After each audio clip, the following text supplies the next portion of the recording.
Juego de Tronos Camino al Rey Pirata 121, 127 Zorro Novelas Ligeras. Si quiere ayudarnos puede suscribirse a nuestro canal de Ko-fi y podrá encontrar esta novela y algunas otras muy adelantadas. De verdad agradecemos a los que puedan ayudarnos, nos motivan a continuar día a día de todo corazón. Muchas gracias. 121 Durante el último año, el cuerpo de Euron Greyjoy experimentó una transformación silenciosa pero implacable.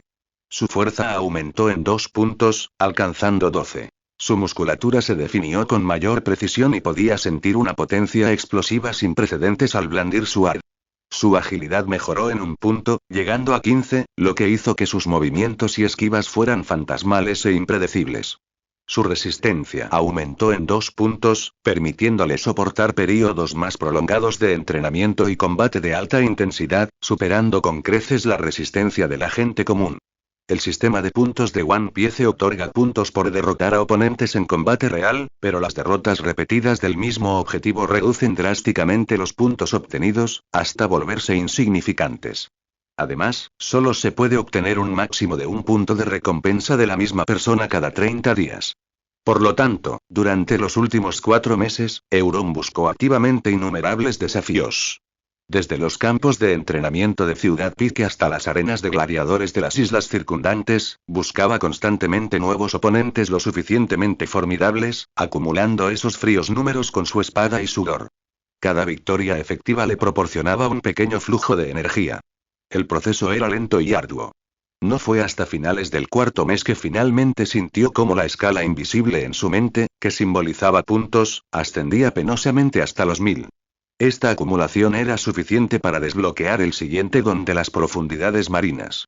En su cámara secreta en lo profundo de Ciudad Viento de Hierro, un espacio que le pertenecía solo a él, la conciencia de Euron se sumergió una vez más en ese reino profundo al que solo él podía acceder. Los 1000 puntos, largamente acumulados, estallaron en llamas, transformándose en 10 oportunidades para obtener tesoros ancestrales y poder de otro mundo. Con un ligero pensamiento, la ruleta giró y 10 haces de luz de distintas formas inundaron sus sentidos sucesivamente. Habilidad técnica de atadura Ifuno. Origen. Raizo, vasallo de Kozuki Oden, uno de los 9 vainas rojas, un ninja del país de Wano, conocido como Raizo de la Niebla. Un extraño conocimiento sobre ninjas inundó su mente. Esta técnica podía movilizar una fuerza invisible para inmovilizar instantáneamente los movimientos del oponente, atrapándolo como una telaraña, impidiéndole moverse.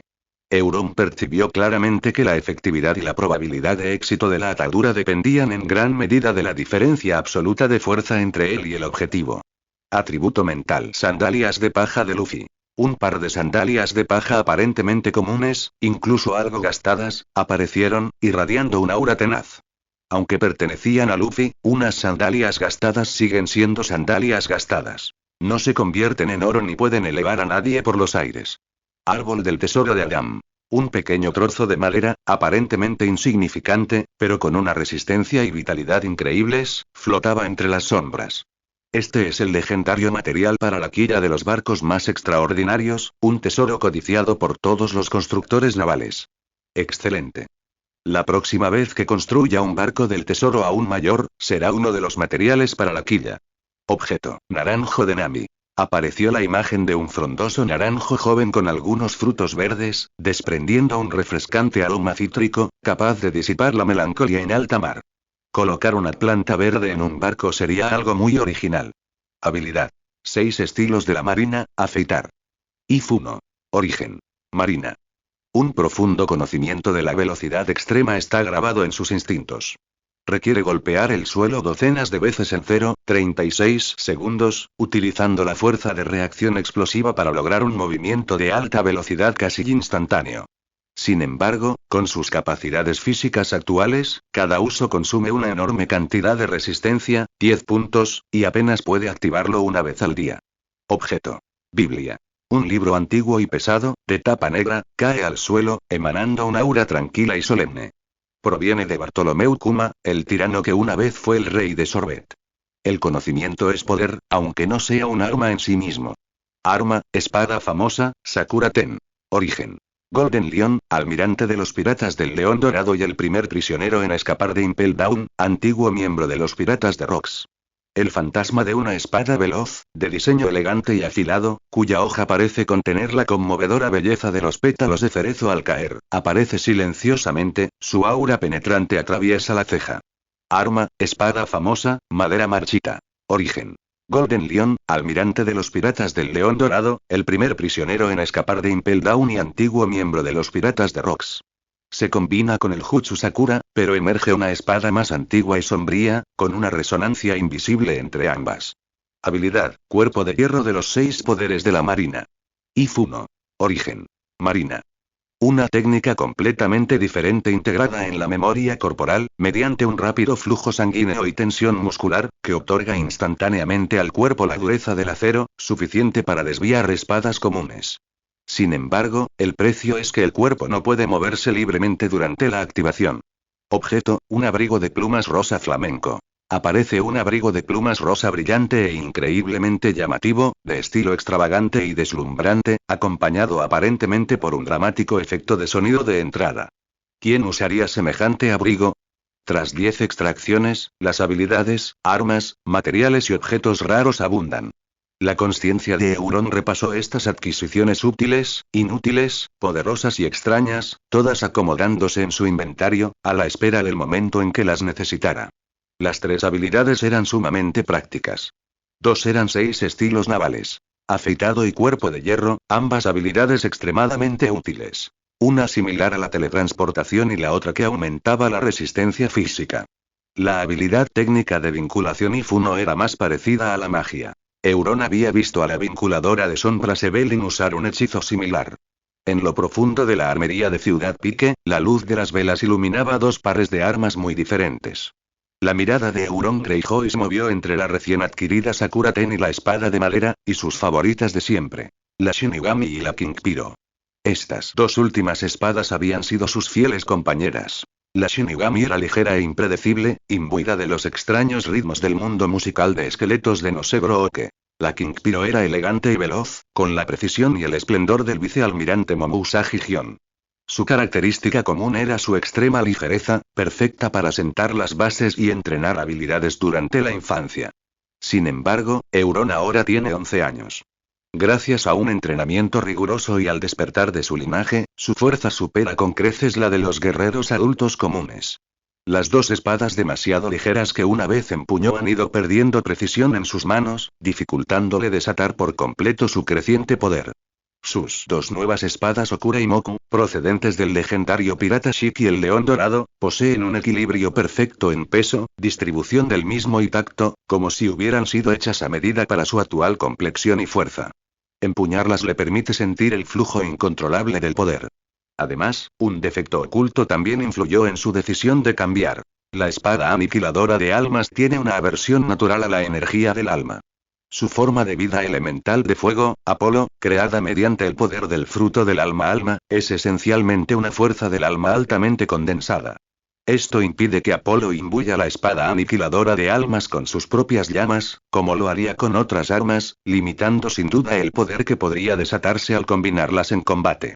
Euron tomó la más ligera de las espadas, la espada asesina de almas, cuya hoja parecía imbuida de una melodía silenciosa y melancólica, y encontró a su vivaz sobrina, Asa Greyjoy, quien comenzaba a demostrar una agilidad extraordinaria. Asa, dijo, entregándole la espada, esta espada es ligera y veloz, y posee un espíritu inusualmente frío. Quizá pueda seguir el ritmo de tu futuro. Luego, tomó la magnífica y afilada espada, Kinkpiro, y encontró a su taciturno tercer hermano, Victorion Greyjoy, quien ya había demostrado una sólida base y un inmenso potencial en las artes marciales. Victorion, dijo Euron, entregándole la espada con firmeza, esta espada es precisa y elegante, capaz de cortar hasta el más mínimo defecto. Úsala bien. Él mismo entregó las 2 espadas a su sobrina y a su hermano, quienes saltaron de alegría al ver 2 excelentes armas, perfectas para ellos.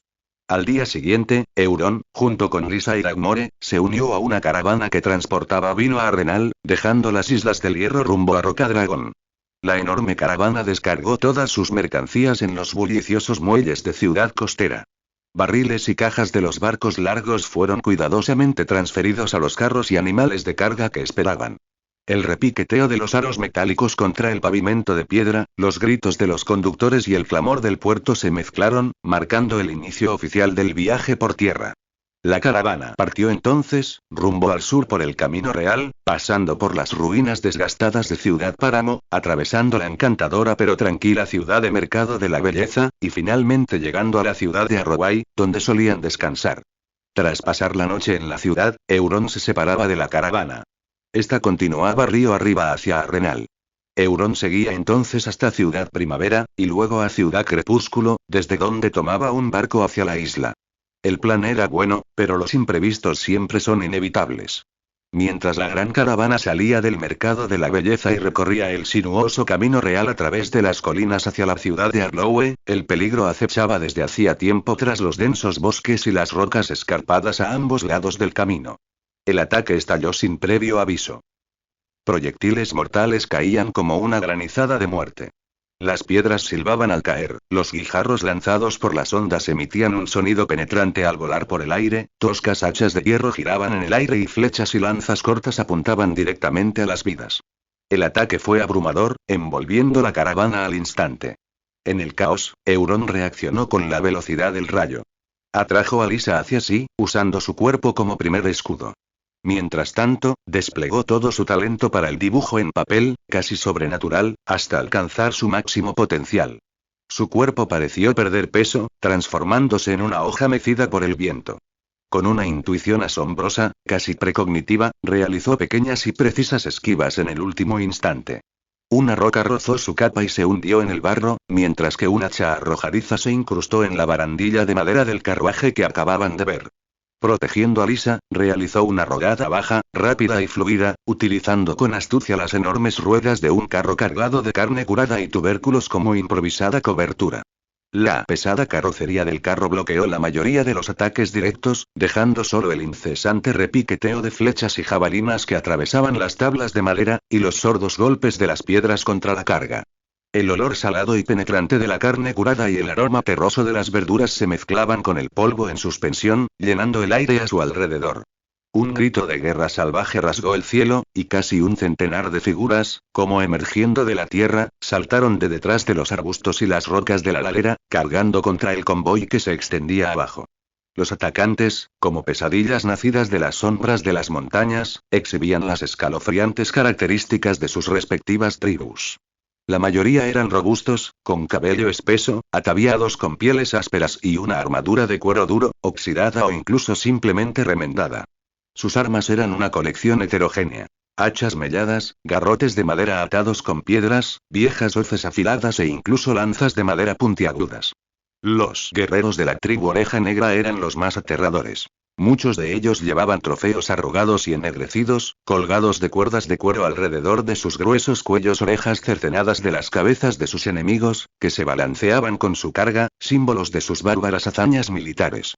Los miembros de la tribu Gente Quemada estaban cubiertos de horribles cicatrices. Muchos carecían de un dedo o tenían cicatrices de quemaduras retorcidas en la cara y los brazos. Marcas de sus crueles ritos de iniciación o castigos internos, que los hacían parecer demonios saliendo de un infierno de fuego. Los guerreros de la tribu del Cuervo de Piedra eran conocidos por sus espesas y rebeldes barbas que casi les cubrían la mitad del rostro, y sus rugidos eran los más salvajes y fuertes, tan ruidosos y amenazantes como una bandada de cuervos. La tribu más primitiva del pueblo árbol estaba prácticamente desnuda, apenas cubierta por corteza de árbol toscamente procesada y enormes hojas, con los cuerpos manchados de barro y musgo, moviéndose casi como si se fundieran con las sombras del bosque, blandiendo lanzas de madera y hachas de piedra con una intención letal. Además, se podían ver a los escurridizos y astutos miembros de la tribu de la Serpiente de Leche, y a los guerreros del pueblo Luna, de rostro pálido y aparentemente más activos bajo la luz de la luna. Estas tribus primitivas habían vivido todo el año en las montañas iluminadas por la luna del valle. A menudo se enzarzaban en luchas internas debido a venganzas de sangre y disputas por los recursos, pero ante un enemigo común, podían formar rápidamente alianzas temporales. Sobre todo ahora, con el invierno recién pasado y la comida escasa, no tenían otro medio de supervivencia que el robo. La reciente noticia de una gran caravana cargada de mercancías que se dirigía a Arenal ya había atraído sus ojos codiciosos como el olor a sangre atrae a los tiburones. Esta considerable caravana se convirtió naturalmente en su objetivo, con la esperanza de hacer fortuna, darse un buen festín y disfrutar de una primavera próspera. El aire estaba impregnado de un aroma nauseabundo. La extraña y dulce fragancia del costoso vino tinto monstruo marino que fluía de barricas de roble destrozadas, mezclada con tierra y sangre, y un intenso y rico aroma de vino. Sin embargo, esta embriagadora fragancia presagiaba grandes pérdidas y una crisis. La mirada penetrante de Euron recorrió el campo de batalla, y su corazón se encogió. Cuando partió de las Islas del Hierro, además de Lysa y el leal Mandíbula Quebrada Aragmore, también había seleccionado cuidadosamente a 10 guardias de élite de las Islas del Hierro. Ahora, solo 8 seguían en pie para luchar. El destino de los otros 2 fue extremadamente trágico. Un guardia no pudo esquivar a tiempo y un hacha de hierro, tosca pero poderosa, se le clavó en la frente. Con los ojos bien abiertos, ya estaba muerto. Al otro guardia le habían atravesado la boca con una flecha afilada, cuya punta incluso le perforó la nuca, dejando salir sangre y materia blanca, una muerte espantosa. En ese instante, como una inundación que rompe una presa, los guerreros del clan de la montaña, aullando, rompieron la defensa inicial a distancia, lanzándose hacia adelante como bestias enloquecidas, chocando ferozmente con los guardias restantes de la caravana y los guerreros de las Islas del Hierro de Euron. Al instante, las espadas chocaron, los rugidos y los gritos se fundieron en uno solo. Euron empujó a Lysa al hueco más seguro bajo el carro, desenvainó sus espadas gemelas recién adquiridas, Sakura Ju y Mukuku, y se enfrentó a los enemigos que se aproximaban. La batalla fue feroz y caótica. El clan de la montaña, con su superioridad numérica y su ferocidad intrépida, lanzó un ataque frenético, pero su escaso equipo y la falta de un mando unificado a menudo los llevaban a luchar individualmente, sumiéndolos en una melee. Los guardias de la caravana y los guerreros de las Islas del Hierro de Euron, aunque en inferioridad numérica, estaban mejor equipados, más entrenados y coordinados. Formaron una formación defensiva de espaldas a los carros, utilizando hábilmente el terreno para dividir al enemigo, creando a menudo situaciones en las que 2 o 3 atacaban a un salvaje solitario, estabilizando temporalmente su posición. En el centro del campo de batalla, la figura de Euron era como un torbellino de muerte. Sus espadas gemelas, Sakura Ju y Mukuku, danzaban con la velocidad del rayo, dejando tras de sí solo estelas de luz fría. Su manejo de la espada era preciso y eficiente. Cada golpe apuntaba directamente a puntos vitales, ya fuera la garganta o el corazón, sin florituras innecesarias, como una fría y escalofriante representación de la muerte. A medida que más y más cadáveres caían a sus pies, incluso 2 jefes tribales al frente sucumbieron a su espada, finalmente atrajo la atención de todos los salvajes. En un instante, docenas de guerreros de la montaña sedientos de sangre rugieron y convergieron sobre él desde todos los lados, intentando abrumarlo con su superioridad numérica. Frente al creciente cerco, los ojos de Euron permanecieron fríos, sus espadas gemelas cruzadas frente a él. Al mismo tiempo, Apolo, la forma de vida elemental de fuego que había estado flotando sobre su hombro izquierdo, se dividió jubilosamente en 2 corrientes de fuego llameante, envolviendo instantáneamente las hojas de Sakura y Mukuro como enredaderas vivientes. En un destello, las espadas gemelas se transformaron en 2 armas divinas, ardían con llamas abrasadoras, la luz llameante reflejándose en su rostro inexpresivo, irradiando una sofocante ola de calor. Justo cuando el cerco estaba a punto de cerrarse, Euron se movió. Estilo ocular 6, afeitado. La figura de Euron se desdibujó en el aire, desapareciendo como un fantasma en un instante, atravesando el cerco que aún se formaba con una velocidad casi imperceptible a simple vista. Al segundo siguiente, apareció tras un salvaje que blandía un hacha de piedra, con el rostro desencajado por el asombro. Sus espadas gemelas llameantes se cruzaron en un arco abrasador, lanzando la cabeza peluda por los aires al instante, y el cuello cercenado, carbonizado por el intenso calor. En el momento siguiente, el verdadero arte de la matanza de Euron se desató por completo. Su estilo de doble empuñadura, amplificado por las llamas, rebosaba de poder. Se movía como un tigre entre ovejas, sus espadas llameantes transformándose en incontables arcos de fuego mortales, dejando miembros y cuerpos cercenados volando por doquier, y el hedor a carne quemada impregnando el aire. Los guerreros tribales que lo rodeaban ni siquiera tuvieron tiempo de reaccionar antes de ser despedazados y devorados por las llamas y las hojas de las espadas en un silencio horrorizado. En apenas unos instantes, las decenas de atacantes que momentos antes habían sido tan agresivos quedaron reducidos a cadáveres carbonizados ardiendo bajo sus pies. Los guerreros supervivientes del clan de la montaña, completamente desmoralizados por aquella visión aterradora e imponente, lanzaron sus armas con un grito de terror y huyeron despavoridos al bosque del que habían venido, sin atreverse a mirar atrás ni una sola vez. El humo de la batalla se disipó gradualmente, dejando tras de sí solo devastación y cuantiosas pérdidas. 5 de los 10 robustos caballos de carga que transportaban mercancías yacían en charcos de sangre, sus cuerpos acribillados por flechas toscas y lanzas cortas. Sus agonizantes relinchos se habían extinguido hacía rato. El mayordomo de la familia Arenal, pálido como un muerto, se apretaba con fuerza la mano contra una herida de espada, no muy profunda pero aún sangrante, en la cintura. El sudor frío del dolor le perlaba la frente. Las bajas entre los guardias de la caravana eran aún más horribles. De los 20 guardias originales, menos de 10 seguían en pie, la mayoría heridos.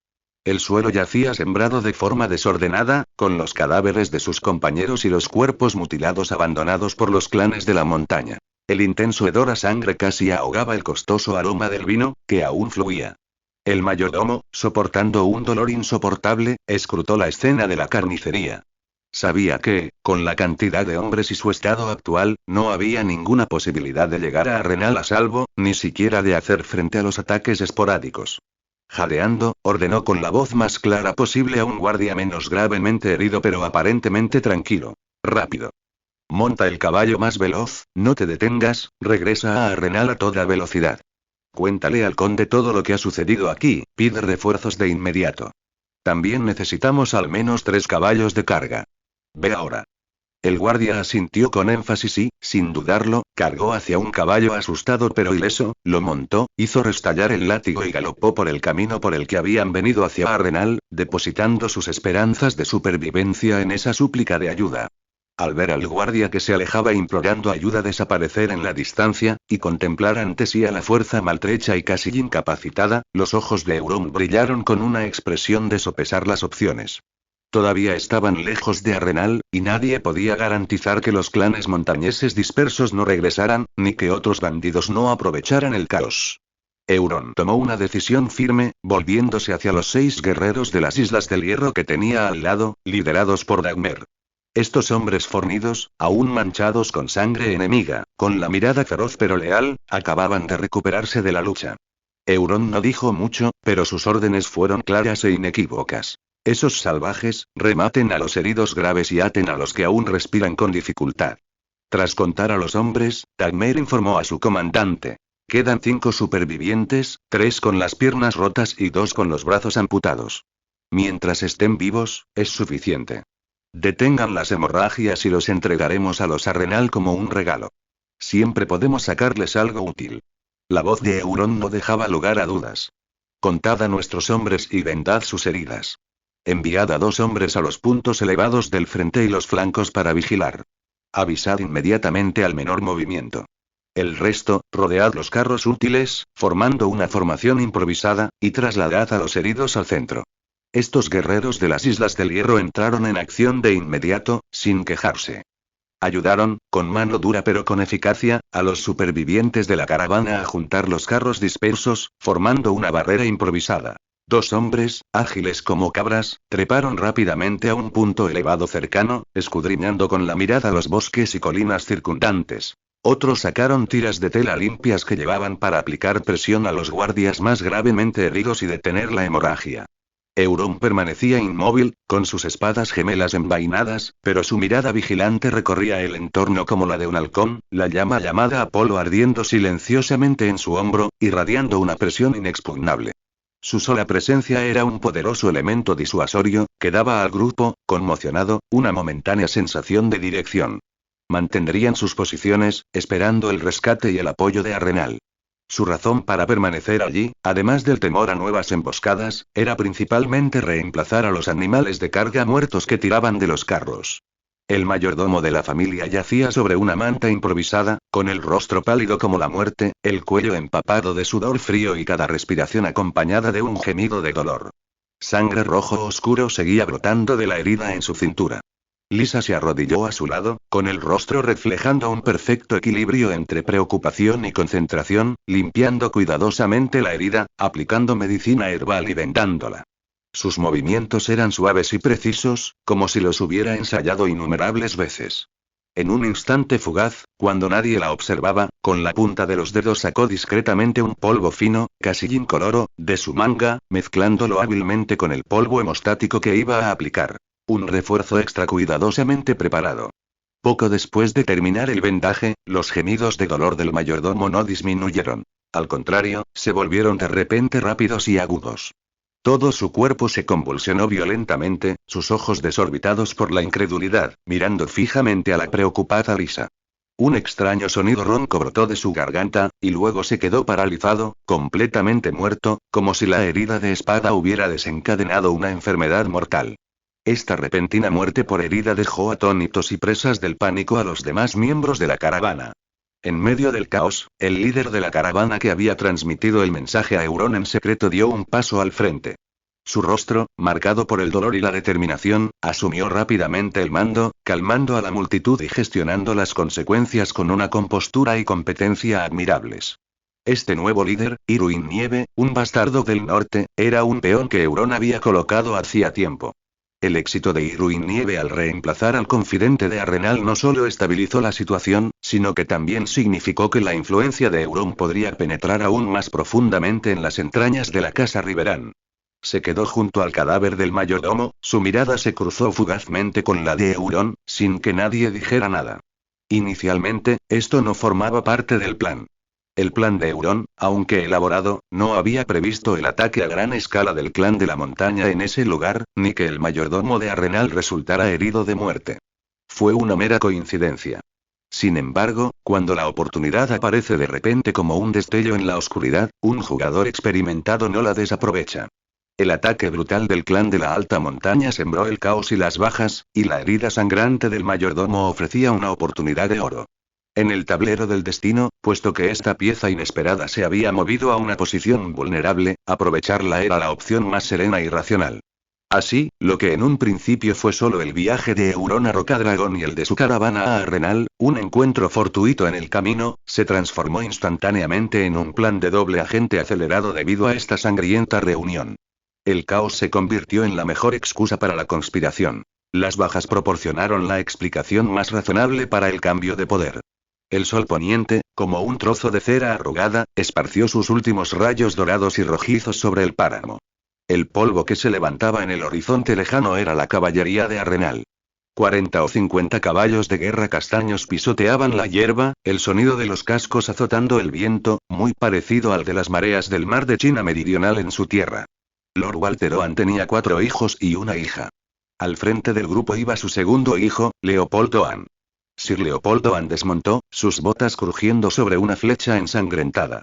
Al acercarse a Euron, la vaina de su daga golpeó ligeramente la empuñadura de su espada. Su expresión reflejaba cierta ira. Estos salvajes de este maldito lugar se atreven a atacar una caravana de Arrenal. Miró a Euron y asintió en agradecimiento. Si Lord Euron no hubiera viajado con la caravana, la situación habría sido mucho peor. Se hace tarde. Ven con nosotros a Arrenal. Hay vino y carne preparados. Dale recuerdos al conde. Sin duda estaré allí antes de que empiece el torneo. Ahora y. Euron negó con la cabeza, señalando hacia el sureste. Tengo otros lugares a donde ir. No le había contado sobre su viaje a Rocadragón, no por desconfianza, sino por la cautela que le habían dado años de viajes. Y así, en la bifurcación del camino, se separaron. El viento nocturno en la ciudad del conde Arlowy, con su olor salado y a quemado alquitrán, barría los muros de piedra de la taberna. La ciudad no estaba gobernada por el conde Arlowy. La familia Arlowy adquirió Arrenal durante el reinado de Innis I, convirtiéndose en la segunda familia en gobernar Arrenal. En el pasado, se habían emparentado con la despiadada familia Maeger, pero esta los aniquiló. La ciudad de Arlowy llevaba el nombre de la familia, pero era el feudo de la familia Ruth. Posada de la Encrucijada.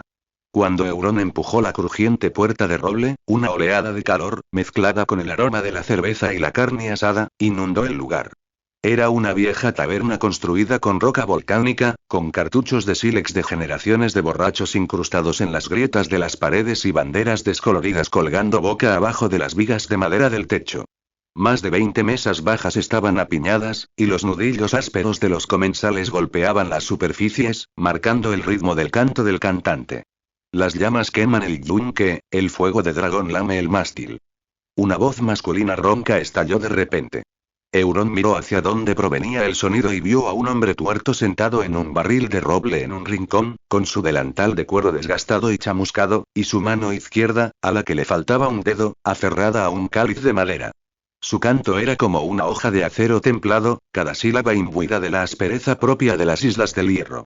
El ocaso del pabellón verde tinte de rojo la bandera pirata, la reina entre las llamas alza su tridente.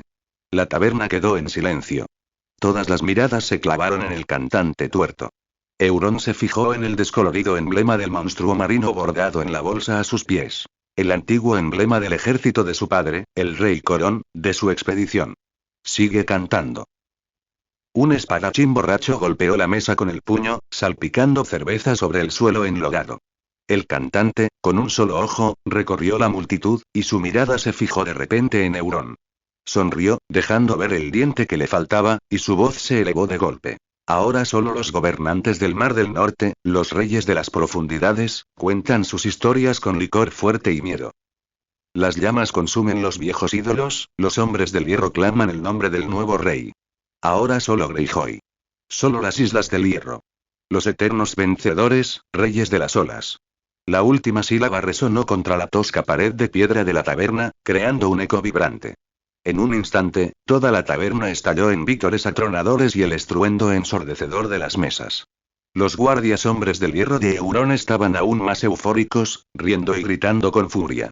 Uno de los fornidos hombres incluso volcó de una patada un barril de licor vacío que tenía al lado, con un fuerte estruendo. El cantante tuerto saltó del barril que le servía de escenario. Parecía tener una pierna ligeramente herida y cojeaba un poco. Su delantal de cuero manchado rozaba las botas de Euron con cada movimiento. Se detuvo ante él e hizo una reverencia respetuosa. Lord Euron. No hacen falta tales formalidades fuera, sonrió Euron, con aire bastante amable. Chasqueó los dedos y una reluciente moneda de oro con forma de dragón trazó un elegante arco, aterrizando justo en la mano que el cantante extendía apresuradamente. Cantaste muy bien. Sin embargo, justo cuando el ambiente se animaba, un rugido estridente y despectivo, como un balde de agua fría, sacudió la taberna. ¿Qué clase de basura es esa? Todas las miradas se volvieron hacia ellos.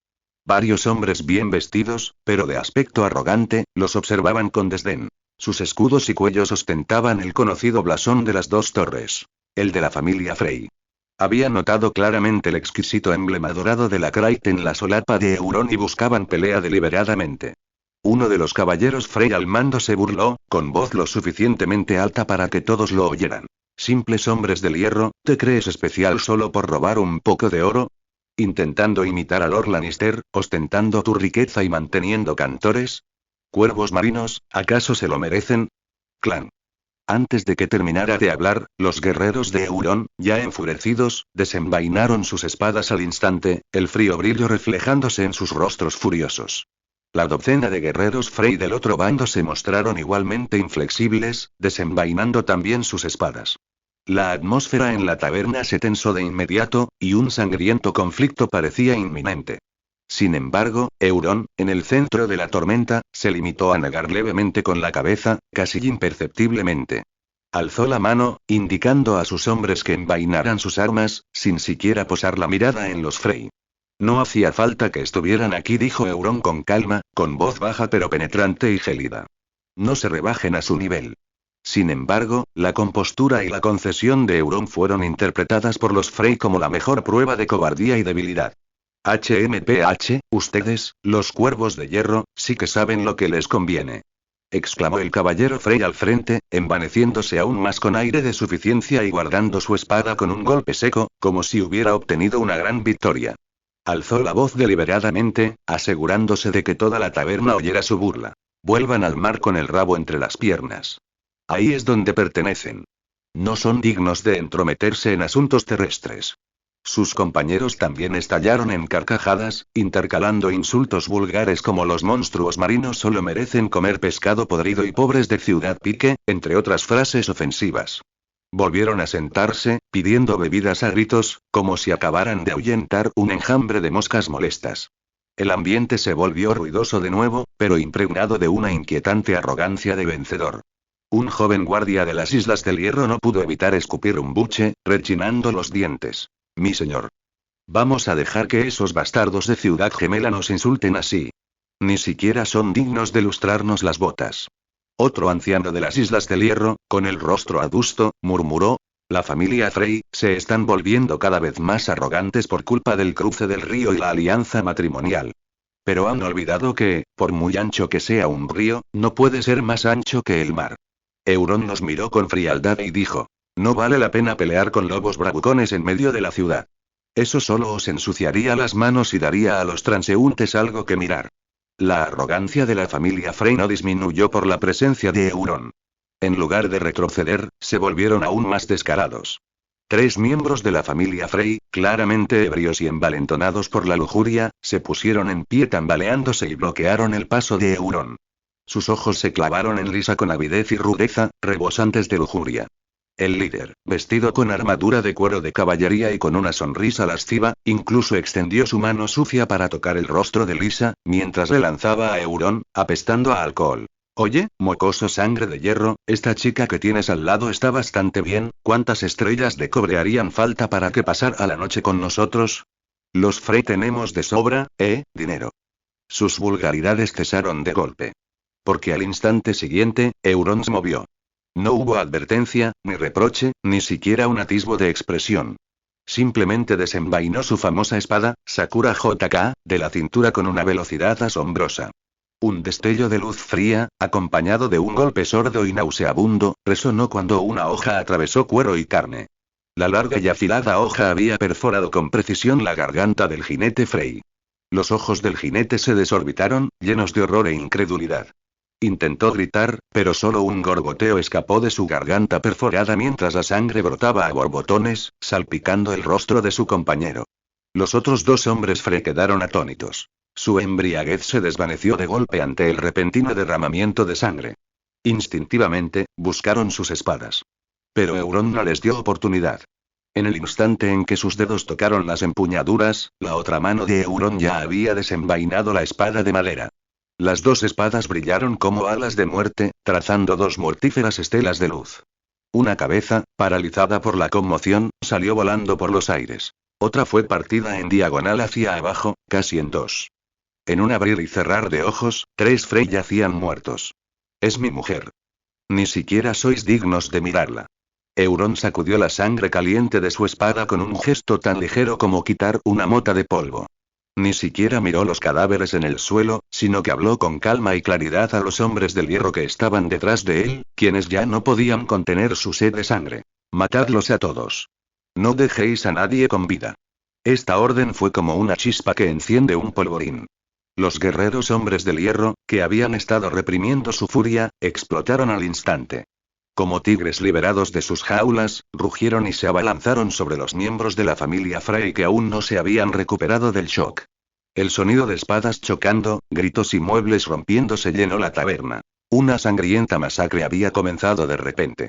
El cantante tuerto, con su único ojo centelleando con una luz feroz en medio del caos, se acercó sigilosamente por detrás a un jinete Frey que luchaba contra un hombre del hierro, y con un corte preciso y despiadado en la garganta con un cuchillo de carnicero.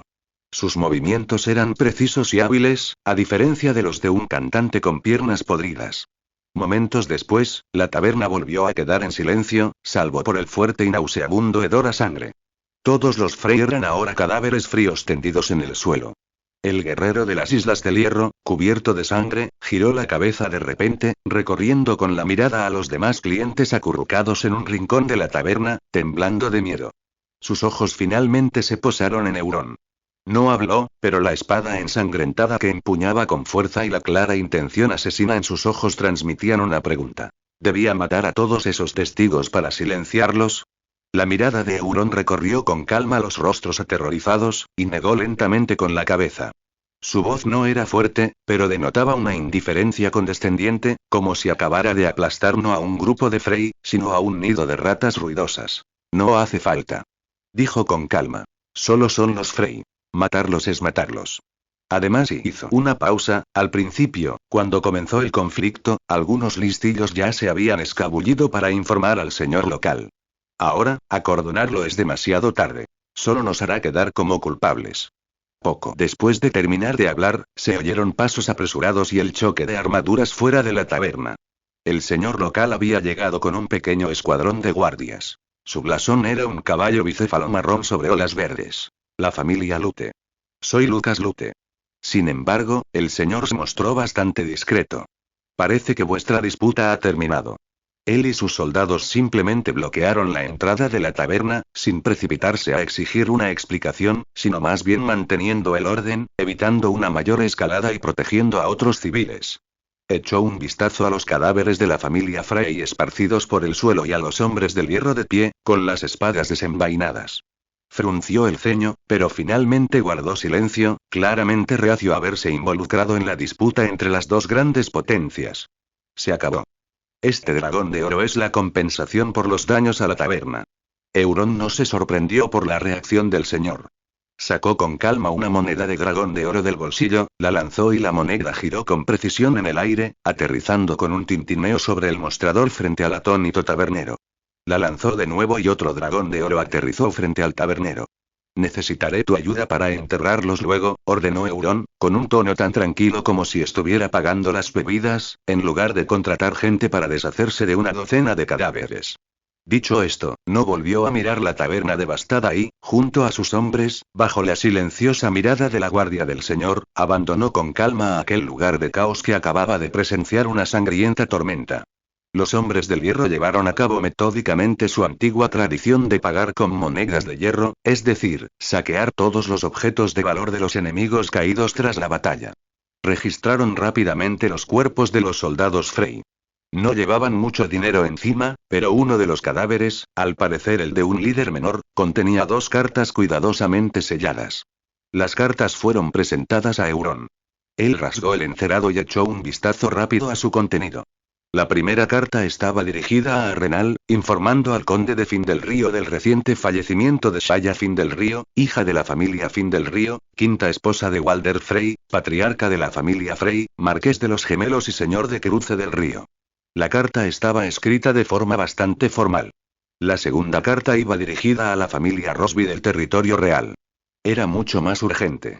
El marqués Walder Frey, incluso antes de que el cuerpo de su quinta esposa se enfriara, ansiaba casarse con la señorita Besane Rosby, de la familia Rosby, como su sexta esposa, con el objetivo de fortalecer la relación de la familia Frey con la nobleza del territorio real mediante este nuevo matrimonio.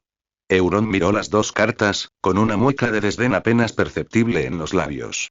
Walder Frey, el anciano marqués nacido en el 208 DC y ahora con más de 70 años, poseía una energía asombrosa y una obsesión por el matrimonio y los hijos.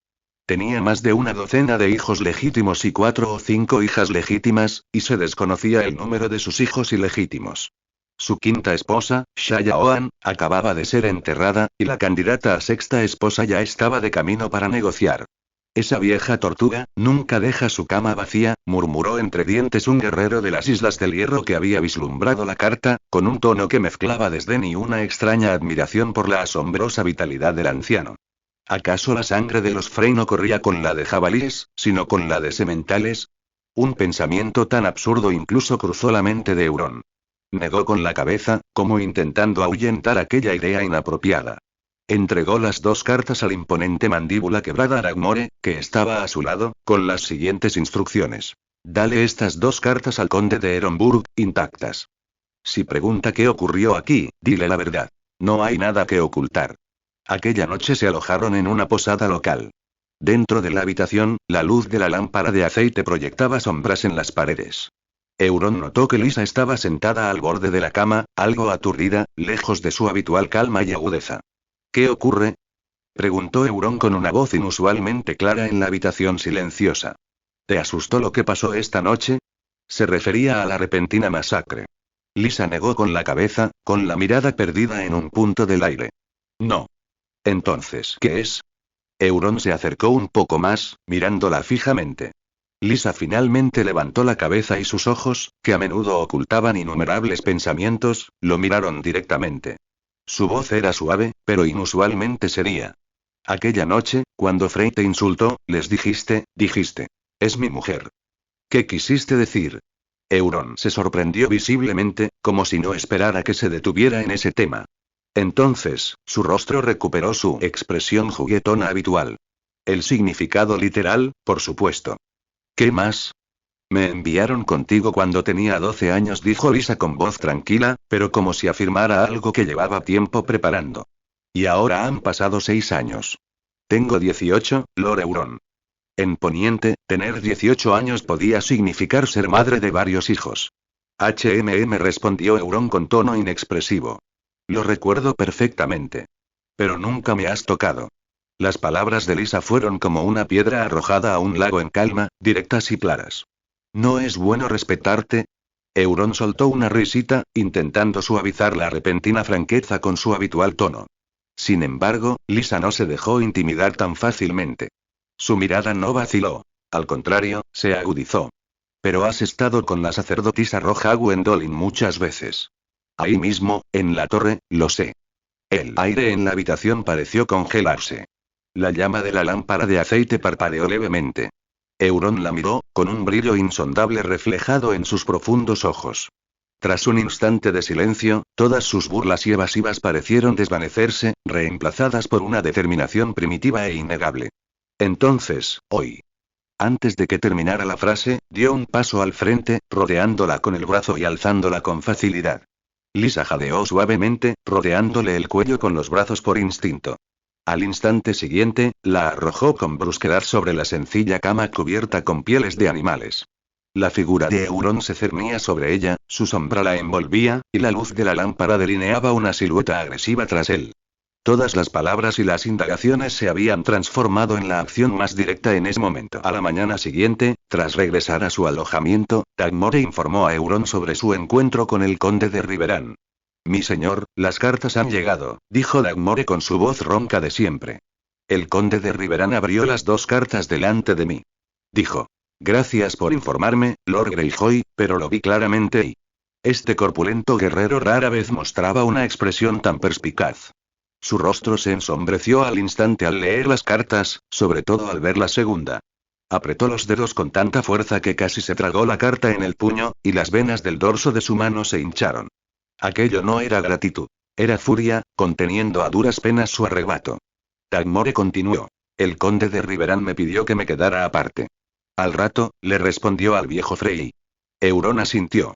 El hecho de que Dagmore esperara su respuesta fue un gesto de buena voluntad del conde de Riverán, que expresaba sus pensamientos y opiniones al respecto. Las páginas web taiwanesas de novelas ofrecen soluciones para la sequía de libros. 5 y 5 5 55 C5 un cuarto 5 E5 es muy fiable. Dagmore describe la escena. El conde de Aney, en su estudio de la torre de Arrenal, con el rostro tan sombrío que parecía gotear agua. Contemplaba una y otra vez las 2 cartas encontradas entre los muertos, especialmente la que trataba sobre su propuesta de una sexta esposa. Cada palabra parecía quemarle los ojos. Finalmente, tomó la pluma y, con trazos extremadamente contenidos pero sutilmente precisos, escribió una respuesta al marqués Walder Frey de los Gemelos. En la carta, el conde de Riverán no mencionó la interceptación, sino que escribió en un tono severo, casi de amonestación. Excelencia, Marqués Frey, recientemente un grupo de miembros de su noble familia acosaron e insultaron abiertamente a las mujeres del Euron de la familia Greyjoy en mi territorio con un lenguaje extremadamente despreciable e impertinente. Su comportamiento es una afrenta al honor de la nobleza. Lord Euron, por legítima razón, para defender su honor y el de su familia, ejecutó a estos arrogantes canallas en el acto. En mi opinión, esa gente merece morir, y Excelencia no necesita preocuparse más por ellos. De ahora en adelante, preste atención al carácter moral y la educación de sus descendientes y subordinados, recuerde esto. ¿El carácter moral y la educación de los descendientes y subordinados? Ja, ja, ja. Seguro que el viejo Frey se enfurecerá tanto que le dará un infarto. Exclamó Euron riendo a carcajadas. El conde de Riverán no dejó lugar a la negociación, ni siquiera se molestó en añadir una sola palabra de condolencia por la 5ª esposa de Frey. Estaba claramente descontento con que el viejo Frey utilizara a su propia hermana como una máquina de reproducción, y aún más desdeñoso con su deseo de casarse con su 6ª esposa antes de que el cuerpo de la primera se enfriara. Tras finalizar su informe, Dagmore estaba a punto de marcharse cuando vio a Lisa caminando lentamente por el pasillo. El astuto guerrero notó de inmediato que su andar era completamente distinto al habitual, con una marcada falta de naturalidad y una sutil torpeza. Tagmore se sobresaltó al principio, pero una risita burlona, algo áspera y cómplice, apareció al instante en su rostro marcado por las cicatrices. Le guiñó un ojo a Euron, con los ojos llenos de un lo sé, luego, sabiamente, cerró la boca, hizo una reverencia y se retiró, dejándolos solos. Euron montó a caballo, alzó a Lysa en brazos, sujetándola con firmeza y suavidad frente a él, y juntos cabalgaron sobre el lomo del magnífico corcel de guerra, Farreu. Farreu resopló, soportando con estoicismo su peso, y prosiguieron su viaje hacia el sureste por el camino real. Su primera parada fue Bahía Springer. Esta ciudad, situada a orillas de Bahía Cangrejo, estaba gobernada por la Casa Morton. Lord William Morton, señor de Bahía Springer, era conocido en los Siete Reinos por su obesidad y su cobardía. Euron no tenía ninguna relación con él ni intención de visitar el castillo, del que se decía que estaba impregnado de brisa marina salada y tenía un ambiente mediocre. Simplemente descansaron esa noche en una posada limpia de la ciudad, repusieron sus provisiones y partieron silenciosamente a la mañana siguiente, sin dejar rastro. Llegaron entonces a Valle del Ocaso. El ambiente allí era notablemente más denso y opresivo. Antaño había estado gobernada por la Casa Oscura, pero ahora pertenecía a la Casa Lago. Al entrar Euron en el pueblo, sus agudos sentidos parecieron detectar aún un tenue y persistente olor a sangre en el aire. El olor de la rebelión del Valle del Ocaso del 277 DC, cuando el rey loco Aerys masacró a toda la familia oscura. La sombra de aquella tragedia parecía no haberse desvanecido jamás. La antigua prosperidad y ambición habían sido completamente aniquiladas, dejando el Valle del Ocaso desolado y desierto. Los peatones en las calles mostraban una inexplicable cautela y un silencio sepulcral. Pasarían la noche allí, sintiendo las profundas cicatrices que la historia había dejado. Euron miró a Lysa, que se había dormido a su lado, y se levantó con suavidad. Fue a la casa cercana y examinó su botín. Lo que había creído que sería un tranquilo viaje hacia el sur se había convertido en dos sangrientos conflictos: la masacre del clan de la Montaña Alta y la matanza de la familia Frey. Pero esto también le había proporcionado a Euron un valioso trofeo. Con cada hoja que cercenaba una garganta, con cada llama que devoraba una vida, una energía fría e invisible fluía hacia las profundidades de su consciencia. Sus puntos de alma aumentaban. Al mismo tiempo, matar a estos formidables oponentes le había acumulado una cantidad considerable de puntos de muerte. Mientras tanto, sus ruedas y cascos recorrían el largo camino real, su mirada se extendía sobre las antiguas y desgastadas ruinas de la desolada ciudad de piedra, atravesaban el bullicioso mercado de la belleza, experimentaban la agitación en la ciudad del conde Arlowe y finalmente llegaban a Maiden Spring y el Valle del Ocaso, una ciudad impregnada del sangriento aroma de la historia. Con cada nuevo territorio que pisaban, con cada hito que divisaban con claridad, los puntos de exploración obtenidos al explorar lo desconocido se acumulaban silenciosamente. Mientras la consciencia de Euron se sumergía en la interfaz del sistema que solo él podía percibir, una serie de fríos números pulsaban y se resumían en silencio, presentándose claramente ante sus ojos. Puntos totales obtenidos: 2180 puntos. Puntos de alma: 1120 puntos. Estos números eran mucho más valiosos que el dragón dorado. Eran la moneda de poder más directa, esperando silenciosamente su conversión en mayor autoridad y fuerza. Los 1000 puntos de alma se canalizaron hacia Apolo de Fuego, lo que provocó que Apolo creciera hasta alcanzar el tamaño de un puño y que sus llamas se intensificaran. Los 120 puntos restantes se usaron para alimentar la nube de trueno de Thor, que parecía haberse espesado, pero el cambio fue mínimo y aún poco útil. Estilo 6 de la Marina, afeitado. Mejora de cuarto 1 a cuarto 2, consumiendo 1000 puntos. 1 contra 2, utilizable 2 veces al día. Estilo 6 de la Marina, cuerpo de hierro. Mejora de cuarto 1 a cuarto 2, consumiendo 1000 puntos. If 2, la defensa corporal aumenta. Los puntos restantes, más los de la extracción anterior, permiten 2 extracciones más directamente. Fruta puerta objeto especial, solo utilizable por el usuario vinculado al sistema. Debido a que el usuario vinculado al sistema ya ha usado una fruta del diablo, esta fruta del diablo se convierte automáticamente en una fruta del diablo de un solo uso. Origen: Bruno, miembro del CP9, la agencia de inteligencia del gobierno mundial. Efecto único: Puede transformar los objetos que toque en puertas de cualquier forma, abriendo pasajes en el aire, el fuego y el cuerpo humano, lo que permite realizar saltos espaciales para evadir ataques. Usos. 2 veces. Intervalo de tiempo. 24 horas. Un buen objeto. Con él, incluso podría llegar instantáneamente al otro lado del mar angosto. La concha de lámpara puede emitir luz durante un tiempo y también es autoiluminada, sirviendo como lámpara de interior. Una versión simplificada de una bombilla, tiene poca utilidad práctica. Tras abandonar Valle del Ocaso, el modo de viaje cambió. Al llegar a un puerto apto para embarcaciones marítimas, Euron, junto con Lysa y los acompañantes necesarios, embarcó rumbo a su destino final en el sur. Rocadragón. La bandera del Kraken negro ondeaba con la brisa marina mientras navegaban hacia el antiguo arrecife Targaryen, envuelto en leyenda y polvo, situado frente a la desembocadura de Aguas Negras. El barco de Elia Martell se acercaba lentamente a los muelles de Rocadragón. La brisa marina salada se volvía cada vez más gélida, y el aire parecía impregnado del singular aroma sulfuroso y la densa y antigua aura mágica de esta isla volcánica. El heredero al trono de hierro recibiría Rocadragón como príncipe Raegar. Euron Greyjoy fue el primero en pisar la lava negra, seguido de cerca por Lysa, acompañada por el siempre vigilante Dagmer Mandíbula Afilada y 6 guardias de élite de las Islas del Hierro. Este pequeño grupo destacaba notablemente en esta extraña isla, imbuida con las marcas de la casa Targaryen. Cuenta la leyenda que, unos 100 años antes del juicio final del feudo franco de Valyria, los valirios extendieron su influencia hasta el mar angosto. Anexionaron esta isla, que custodiaba el paso estratégico de la bahía de Aguas Negras, y construyeron un castillo en ella, pero no continuaron hacia el oeste. Rocadragón se convirtió así en el territorio más occidental de Valyria. Las torres del castillo, esculpidas en roca por la magia valiria, se asemejan a un dragón, creando una atmósfera siniestra y aterradora. De ahí el nombre de Rocadragón. Quizás sea porque esta isla está imbuida de magia valiria que otorga más puntos que otras ciudades. Exploración. Has descubierto Rocadragón, obteniendo 120 puntos.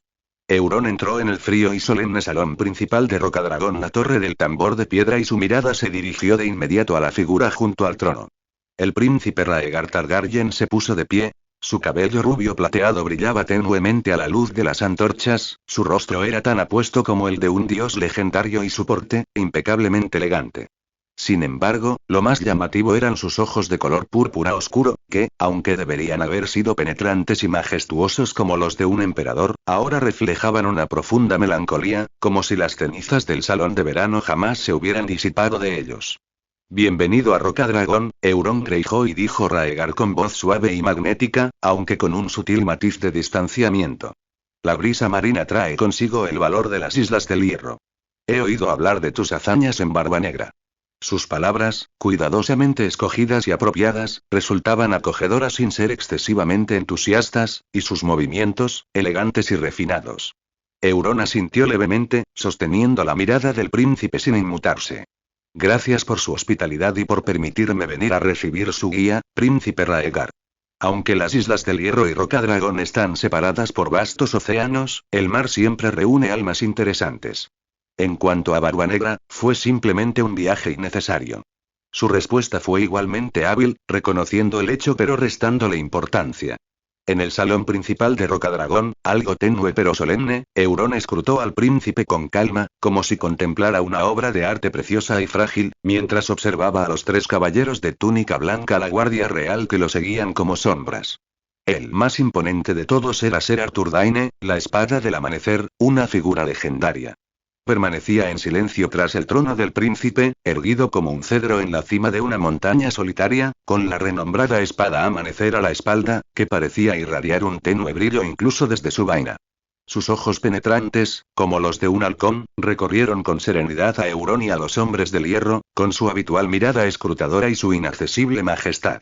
Sin embargo, cuando su mirada se cruzó con la de Euron, un brillo complejo pareció centellear en aquella mirada fría y escrutadora. Su hermana, Azara Dayne, había sido prometida a Euron en Puerto Lannister, y en su correspondencia mencionaba que intercambiaban cartas, y que su comprensión mutua crecía. Esta conexión personal creaba una atmósfera indescriptible y sutil entre los 2 hombres, igualmente orgullosos y poderosos, una mezcla de familiaridad y distanciamiento. Ser Arthur permaneció en silencio, limitándose a asentir levemente a Euron, un gesto de reconocimiento que trascendía los deberes oficiales y existía únicamente en el plano personal. Al otro lado se encontraba Ser Oswell Earn, de la casa Earn de Arenal. Su porte sereno y su dilatada experiencia lo hacían parecer tan fiable como una roca. Su mirada se detenía más en su entorno, cumpliendo con su deber como guardia. En el centro de las tres figuras vestidas de blanco estaba Ser Geralt Hightower, capitán de la Guardia Real, apodado el Toro Blanco. Un poco mayor, su porte era digno y solemne, su armadura blanca impecable. No hacía gala de autoridad deliberadamente, pero su compostura y su mirada imponente delataban su posición como líder de la Guardia Real. Su mirada se posó con calma en Euron, con una cautela y una evaluación oficiales. La presencia de estos tres caballeros de élite actuaba como una barrera invisible, resaltando el estatus nobiliario del príncipe y recordando silenciosamente a cada visitante el poderío militar y el prestigio de la familia Targaryen. Ser Oswell Earn se inclinó ligeramente hacia adelante, con una sutil sonrisa en su rostro curtido. Su tono era una mezcla de admiración comercial y una indagación apenas perceptible. Lord Greyjoy, he oído que mi hermano en Arenal está consiguiendo que todas las bebidas de este gran torneo sean suministradas exclusivamente por vuestras Islas del Hierro. ¿Y que incluso vais a anunciar vuestro patrocinio al comienzo del torneo? Verdaderamente, un ingenio comercial único. Oswell hizo una pausa, y una genuina curiosidad se coló en su voz. Francamente, ¿vino casero de las Islas del Hierro? Es la primera vez que oigo hablar de tal cosa. ¿Acaso este supuesto vino fino no es más que vino de uva con un toque salado? Euron sonrió levemente. Sireane me halaga. Es simplemente un acuerdo mutuamente beneficioso. Arenal necesita un buen vino para realzar el esplendor del banquete. Y las Islas del Hierro, por casualidad, cuentan con unos vinos nuevos y únicos, deseosos de encontrar huéspedes distinguidos que sepan apreciarlos. Hizo una breve pausa, con un tono de confianza despreocupada. ¿Y si la sal marina influye en el sabor? Quizá sea precisamente porque nuestros monstruos marinos se ven bañados por los vientos y las olas del Mar del Norte que poseen una riqueza única y un espíritu indómito. Hemos traído algunos con nosotros esta vez, y si le interesa, señor, podrá probarlos más tarde y juzgar por sí mismo. Dijo con gran seguridad. Hemos contratado a los mejores enólogos y hemos utilizado el mejor equipo de vinificación de todo Poniente, y hemos seleccionado las mejores uvas de los mejores viñedos de Pentos. Tras elaborar el vino, lo hemos catado con los mejores sumilleres, quienes han confirmado que su calidad supera con creces la de los antiguos vinos de Barba Verde. Creo que un solo sorbo os dejará maravillados y llenos de admiración. Ser Geralt Hightower, capitán de la Guardia Real, se unió a la conversación con su voz firme y autoritaria. Su barba blanca estaba impecablemente recortada, y su mirada, penetrante como una antorcha, se posó directamente en Euron. En cuanto a las artes marciales, Lord Greyjoy, Arthur me ha contado una historia diferente.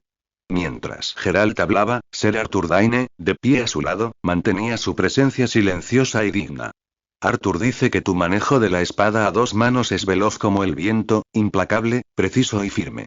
Incluso corre el rumor de que Jaime Lannister, el arrogante hijo de Lord Tywin, fue derrotado por ti en su coronación. El tono de Ser Geralt denotaba el interés puro de un guerrero, el deseo de comprobar los rumores. Ahora que estamos en Rocadragón, debes practicar como es debido. Veamos cuánta habilidad con la espada puede impresionar a la espada del amanecer. Euron dijo con calma. La red de información de Sir Hightower es realmente impresionante. Los elogios de Sir Arthur son inmerecidos. Mi combate con Jaime Lannister no fue más que un juego de adolescentes, nada digno de consideración. En cuanto a la esgrima, es mi deseo, pero no me atrevo a pedirla.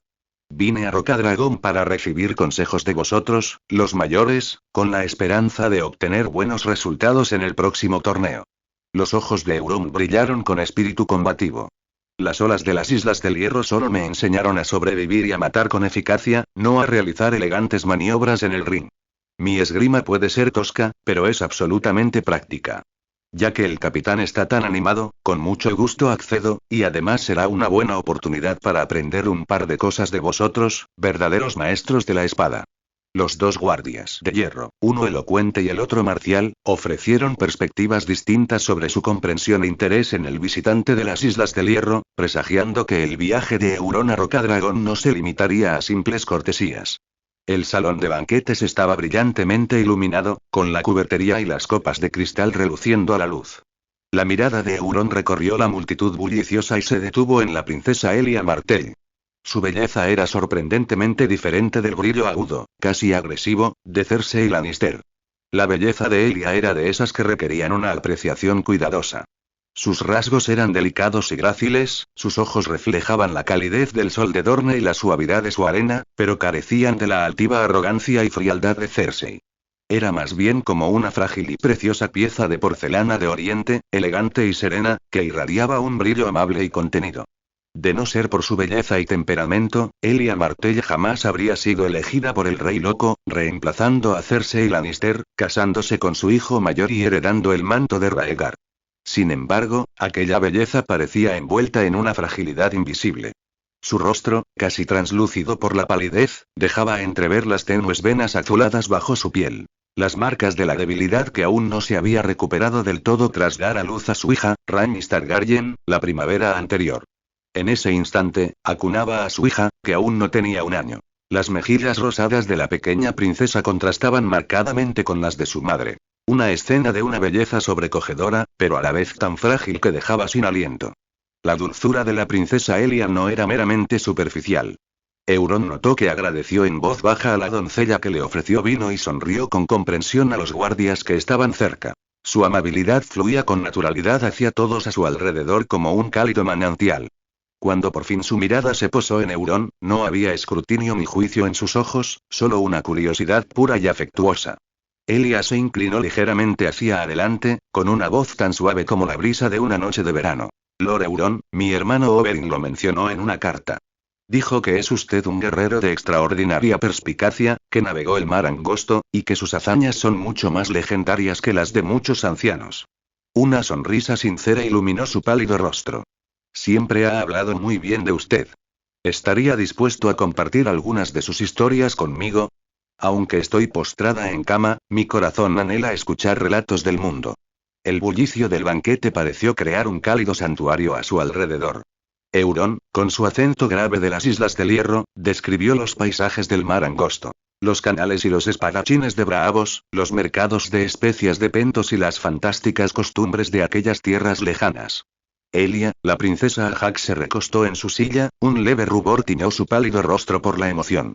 Sus ojos brillaban con una curiosidad y un asombro inconfundibles, como si presenciara de primera mano, a través de las palabras de Euron, vastos mundos que jamás había pisado. Con frecuencia hacía preguntas, con un tono suave y sincero. Entonces, ¿los bailarines del agua de Braavos son realmente como dicen las leyendas, caminando sobre cuerdas como si pisaran tierra firme? Su preocupación y curiosidad se intensificaron, sobre todo cuando la historia de Euron mencionó a su obstinado hermano, Oberyn Martell. ¿Le causó mi hermano más problemas a mi hermano, el príncipe, mientras estuvo allí? Pero mantuvo modales impecables, sin interrumpir innecesariamente, expresando solo su asombro o duda en los momentos oportunos de su narración. Ambos entablaron un animado intercambio, su conversación fluyó con naturalidad, la atmósfera era tan armoniosa como si se conocieran de toda la vida. Sin embargo, dentro de esta atmósfera aparentemente armoniosa, la mirada penetrante de Euron captó un atisbo de innegable frialdad. Su mirada, repetidamente y sin querer, se posó en el anfitrión del banquete, el príncipe Rhaegar Targaryen. El cabello rubio plateado del príncipe brillaba como un dios a la luz de las velas. Se movía entre los invitados con modales impecables y una elegancia intacta. Pero de principio a fin, casi no miró a su esposa, Elia. Aparte de unas pocas palabras de cortesía, no hubo comunicación privada ni contacto visual, como suele ocurrir entre un matrimonio. Aquella indiferencia no era un distanciamiento deliberado, sino una indiferencia más profunda, casi total, hacia ella, como si fuera una mera decoración insignificante en el salón. Este silencio gélido contrastaba fuertemente con el cálido rincón donde él y Elia conversaban amigablemente, proyectando una sombra densa bajo el brillo del banquete.